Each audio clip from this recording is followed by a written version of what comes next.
নমস্কার। আজকে আলোচনা করব মেষ রাশি 2026 কেমন যেতে চলেছে। প্রথমেই যেটা বলবো, সংখ্যাতত্ত্বের বিচারে 2026 সাল হলো রবির বছর। বর্তমানে কিন্তু মেষ রাশির শনির সাড়ে সাথী চলছে।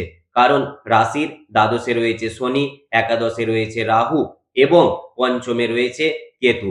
বৃহস্পতি বর্তমানে মিথুনে রয়েছে, কিন্তু কিছুদিন পর আবার কর্কটে এসে উচ্চ রাশিগত হবে। সার্বিক দিক যদি আমরা বিচার করে থাকি, 2026 কিন্তু মেষ রাশির জন্য অত্যন্ত শুভ সময় যেতে চলেছে। যারা কেরিয়ার নিয়ে চিন্তিত, 2026-এ কর্ম পাওয়ার প্রবল সম্ভাবনা কিন্তু রয়েছে। আর্থিক দিক দিয়ে 2026 মেষ রাশির জাতক জাতিকাদের জন্য প্রবল উন্নতি নিয়ে আসবে। যারা নতুন গাড়ি ক্রয় করার কথা ভাবছেন, এবছর অবশ্যই কিন্তু আপনাদের নতুন গাড়ি কেনার সুযোগ কিন্তু থাকছে।